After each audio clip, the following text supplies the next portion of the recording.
అత్యంత కృప కలిగిన యేసు క్రీస్తు నామములో వాక్యాన్ని వింటున్న బిడ్డలందరినీ కూడా దేవుడు సమృద్ధిగా దీవించి ఆశీర్వదించును గాక. ఆమేన్. ప్రియ దేవుని బిడ్డలారా, అందరూ ఎలాగున్నారు? బాగున్నారు కదూ? ఉదయం లేచి ప్రార్థన చేసుకున్నారా? రాత్రి కుటుంబ ఆరాధన చేశారా? ఆదివారం కదని సరదాగా అలా బయటికి వెళ్ళి ప్రార్థన మర్చిపోయారా? బిడ్డలారా, దేవుని కాపుదల, దేవుని సన్నిధి మనకు తోడుగా ఉండాలంటే నిత్యము మనం ప్రార్థన చేస్తూ ఉండాలి. మంచిది. వాక్యాన్ని ధ్యానం చేద్దాం. యెహెజ్కేలు గ్రంథం 34వ అధ్యాయము 31వ వచనాన్ని మనం చదివినప్పుడు, నా గొర్రెలను నేను మేపుచున్న గొర్రెలనగు మీరు మనుషులు, నేను మీ దేవుడును, ఇదే ప్రభువైన యెహోవా వాక్కు.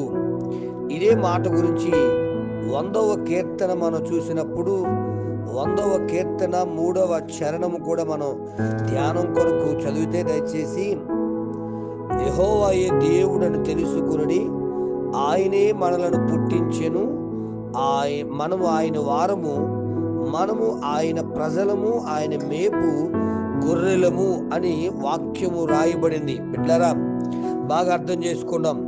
దేవుడు కాపరి అయితే సంఘం ఆయన గొర్రెలు, అనగా మన కాపరి యేసుక్రీస్తు ప్రభుల వారు. మనము ఎవరము అంటే ఆయన మేపేటువంటి గొర్రెలము. యేసుక్రీస్తు ప్రభు చెబుతున్న మాట, నేను గొర్రెలకు మంచి కాపరిని, మంచి కాపరి తన గొర్రెల కొరకు ప్రాణం పెట్టును అనే మాట మనం జాగ్రత్తగా ధ్యానిస్తే, ఈ లోకంలో అత్యంత విలువైన కాపరి ఎవరంటే మన యేసు ప్రభుల వారే. గొర్రెలైన మన అందరి కొరకు ప్రాణం పెట్టినంత గొప్ప దేవుడు ఆయన. బిడ్డ,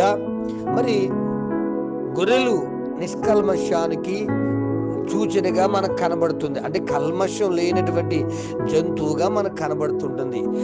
గొర్రెలతో పోల్చబడిన మనము కల్మషం లేని వారుగా ఉన్నామా? ఆలోచన చేద్దాం దయచేసి దేవుని బిడ్డలారా. బైబిల్ గ్రంథం ప్రకారం గొర్రెలకు కొన్ని విషయాలు మనకి రాయబడి ఉన్నాయి. యోహాను సువార్త 10వ అధ్యాయము 3వ వచనాన్ని మనం చూసినప్పుడు, దేవుని గొర్రె పిల్లలట దేవుని స్వరం వింటా ఉంటాయి. ఆయన స్వరాన్ని విని ఆయనను వెంబడిస్తూ ఉంటాయి. ఆయన స్వరాన్ని వినే గొర్రెలు, ఆయనను వెంబడించేటువంటి గొర్రెలు. బాగా అర్థం చేసుకుందాం. ఈ రోజున ఆయన స్వరమును విని ఆయన వెంబడిస్తున్నావా? సాతాను స్వరము విని సాతాను వెంబడిస్తున్నారా? బాగా అర్థం చేసుకోండి. ఏదైనా తోటలో ఆదాము అవ్వలకు అంతవరకు ఎవరి స్వరం వినబడుతుందంటే యేసయ్య స్వరమే. కానీ ఒకనొక రోజున ఒంటరిగా ఉన్నటువంటి అవ్వమ్మ గారికి కొత్త స్వరం వినబడటం మొదలెట్టింది. బాగా అర్థం చేసుకుందాం. ఎప్పుడు కూడా అటువంటి కొత్త స్వరము ఆ తోటలో వినబడలేదు. కానీ ఆ స్వరం మాట విని ఆ తల్లిగారు ఆ పండు తీసుకుని పాపంలో పడిపోవడం మనం చూస్తూ ఉన్నాం. దేవుని బిడ్డ, నువ్వు దేవుని స్వరమును ఎరిగి ఆ స్వరమైనటువంటి నా యేసయ్య మాట విని ఆయన్ను వెంబడించి బిడ్డగా ఉంటావా? ఆలోచించండి. లేక లోక స్వరాలు వింటూ, ఆయా మాటలు వింటూ లోకంలో కలిసిపోయేవాడుగా ఉంటున్నావా? ఆలోచన చేద్దామా. దేవుని పిల్లలు అంటే దేవుని గొర్రె పిల్లగా ఉన్న పిల్లలు ఆయన స్వరాన్ని గుర్తుపడతాయి, ఆయన స్వరాన్ని వెంబడిస్తారు. ఇక చూస్తే 79వ కీర్తన 13వ చరణం చూస్తే, 79వ కీర్తన 13వ చరణం మనం చాలా జాగ్రత్తగా ఆలోచిస్తే ఆయన గొర్రెలు ఆయన్ను స్తుతిస్తాయి అనే మాట చూడండి మీరు స్పష్టంగా. అప్పుడు నీ ప్రజలమును నీ మంద గొర్రెలమునైన మేము సదాకాలము నీకు కృతజ్ఞతాస్తుతులు చెల్లించెదము, తరతరములు వరకు నీ కీర్తిని ప్రచురపరచెదము అనే మాట. బాగా అర్థం చేసుకుందామండి.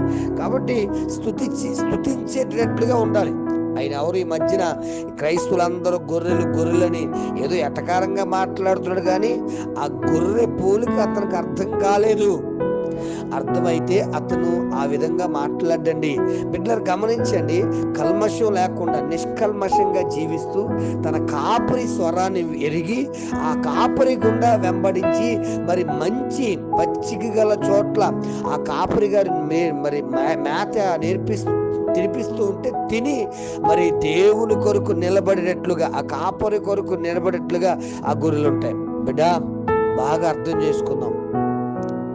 మరి ఈ రోజున నువ్వు అలాగా ఆయన స్వరాన్ని విని ఆయన్ని వెంబడిస్తూ ఆయన్ని స్తుతించేటట్లుగా నువ్వు ఉన్నావా? దయచేసి ఆలోచించండి. కొన్ని గొర్రెలు ఉన్నాయండి, అలాగ ఉండకూడదు. త్రోవ తప్పిన గొర్రెలు. ఇర్మియా గ్రంథం 50 అధ్యాయము 6-7 వచనాలు మనం చూస్తే, త్రోవ తప్పిన గొర్రెలు అనగా కాపరిని విడిచిపెట్టేసి, యేసుక్రీస్తు ప్రభుని విడిచిపెట్టేసి ఆయా స్థలాలకు పరిగెట్టుకుపోతున్నాయి. అందుకే కదా, ఎవరికైనా 100 గొర్రెలుంటే ఒక గొర్రె తప్పిపోతే మరి ఆ గొర్రె కోసం వెతికేవాడే మంచి కాపరి. బిడ్డ ఒక్క నిమిషం ఆలోచన చేద్దామా? దయచేసి తప్పిపోయిన గొర్రెగా ఉన్నావేమో. నా యేసయ్య నిన్ను వెతకడానికే పరమ సింహాసనాన్ని విడిచిపెట్టి భూలోకానికి వచ్చేసానన్నా. బాగా అర్థం చేసుకుందాం. తప్పిపోయిన గొర్రెగా, త్రోవ తప్పిన గొర్రెగా, లోకంలో కలిసిపోతున్న గొర్రెగా నువ్వు ఉండిపోయావేమో. యేసయ్య నీ కోసమే వచ్చానన్న. మరి ఉదయకాల సమయంలో నువ్వు ఏ గొర్రెగా ఉన్నావో, కాపరి స్వరాన్ని విని కాపరిని వెంబడిస్తున్నటువంటి గొర్రె పిల్లగా ఉన్నావా? లేక కొత్త స్వరాలు వింటూ నీ కాపరి స్వరాన్ని వినకుండా తప్పిపోతూ ఆ కొండకు ఈ కొండకు పరిగెట్టుకుపోయే గొర్రెగా ఉన్నావా? ఒక్క నిమిషం ఆలోచించు. ఎందుకంటే యెహెజ్కేలు గ్రంథం 34 అధ్యాయం 6వ చూస్తే కనుక ప్రతి కొండకు తిరుగులాడు కొండ గొర్రెలుగా మనం ఉండకూడదని అక్కడ స్పష్టంగా రాయబడింది. దేవుని బిడ్డ ఒక్క నిమిషం ఆలోచించి మరొక్కసారి తెలియజేస్తున్నాను, గొర్రెలకు గొప్ప కాపరి యేసయ్య. యేసయ్య మాట విని ఆ మాట ప్రకారం నువ్వు జీవిస్తే నా యేసయ్య నీకు కాపరిగా ఉంటాడు. యెహోవా నా కాపరి, నాకు లేమి కలగదు అన్న రీతిగా నీ కొరతలన్నీ నా క్రీస్తు ప్రభులు వారు తీర్చి నిన్ను దీవెనకరంగా మారుస్తాడు. మరి యేసయ్య స్వరాన్ని విని ఆయన వెంబడిస్తావా? లోక స్వరాన్ని విని తప్పిపోయి లోకంలో తిరుగులాడుతూ చెదిరిపోయిన గొర్రెగా ఉంటావా? నిర్ణయం నీకే. దయచేసి ప్రార్థన. పరమ తండ్రి, నీకు వందనాలయ్యా. అయ్యా, నీవు మేపే గొర్రెలునైనా, అయ్యా మీరు మాకు కాపరినైనా, మీ స్వరాన్ని విని మిమ్మల్ని వెంబడిస్తే సమృద్ధి అయిన ఆహారము, పచ్చిక గల చోట్ల మమ్మల్ని పరుండ పెడతావు, శాంతికరమైన జలములో నీటి యొద్ద మమ్మల్ని పెంచుతానని వాగ్దాన రూపంలో మాట్లాడు. అయ్యా, నీ మాట విని నీ స్వరాన్ని విని నిన్ను వెంబడించే నిజమైనటువంటి గొర్రెలుగా మమ్మల్ని, అయ్యా నీ బిడ్డలుగా మమ్మల్ని స్వీకరించండి. అయ్యా, చాలామంది తప్పిపోయారు అయ్యా, నీ స్వరాన్ని వెనక లోక స్వరాలు వింటూ పాడైపోతుండగా క్షమించి అయ్యా ఈరోజే నీ మాటకు వారు లోబడి నీ రక్షణలో ఎదిగి వారు, వారి కుటుంబాలు, వారి బిడ్డలు దీవెనకరముగా మార్చబడినట్లుగా నీ కృపను విస్తరింపచేయమని, ఇప్పటికే తప్పిపోయి ఉంటే తిరిగి నీ దగ్గరకు ఓ ప్రభు మీరే చేర్చుకోమని, ఆశీర్వదించమని, దీవించి దర్శించి నడిపించి బలపరచమని యేసు నామమున అడుగుచున్నాను తండ్రి. ఆమేన్. ప్రార్థన అవసరం కొరకు నా సెల్ నంబర్ 9866958571. ప్రభు కృప మీకు తోడుగా ఉండును గాక.